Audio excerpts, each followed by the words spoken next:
Major Mohammed Ali Shah with us on the broadcast. We also have with us Sanjeev Srivastav, International Affairs Expert. Let me begin this conversation with Major Shah.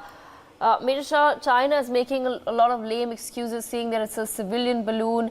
It's up there to, check out the weather and whatnot. And China now saying that it's sorry that its balloon was in the US airspace. I mean, it all sounds so bizarre.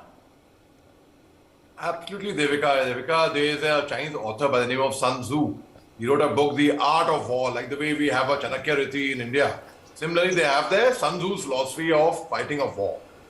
Here he is mentioned about to win wars without fighting and the use of spies. He paid special emphasis on the use of spies.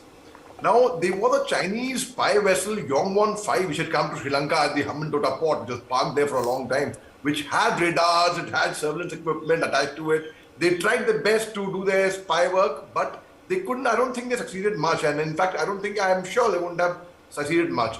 Now, when the Chinese let their air balloon, which is the size of 3 buses, in fact, and US say that they do not want to shoot it down because it could cause harm at the ground. Well, it can also be shot down overseas. They can wait for when it comes overseas and they can shoot it down. That's a different matter altogether. But the very fact remaining that China has violated the US airspace. And now China has given out a regret about it, but which is all bunkum. Which is, I somehow don't believe that an air balloon, which was let out from China, went over to US like that, went over so many countries, different continents, it just went past. It's a bit difficult to digest, as you said. Now, there can be 2 ways of looking at it. One is it could be a loose balloon which has gone stray, which has gone out of their control, which is a rare possibility, I would say. I would say more focused towards, as US is saying, towards spying.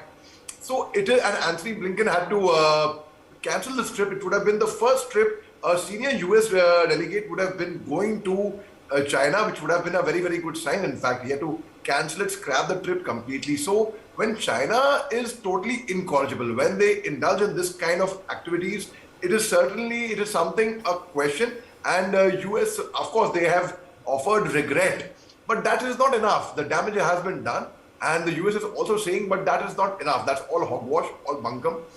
They can always withdraw it back, but it would be there. It's expected to be hovering over US airspace for a few more days. That is very, very alarming for US, and no country would be comfortable with another air balloon or a spy vessel, or even if it's a civilian. I'm saying, okay, I'll give China the benefit of doubt, as they are saying it's a civilian air balloon which went astray. Still, it's a matter of I'll give you a small example and I'll conclude by that. In your house, our personal house, if someone comes and put something astray, put a CCTV camera or bugs the house, he would not be comfortable with it. He would be like, what's going on? Similarly, the US is very right in saying that they are not comfortable with it. The very fact that they have violated the airspace, it's a gross violation of international laws, and I think strict action must be taken against China. But the question is, who is going to initiate this action and how, Devika?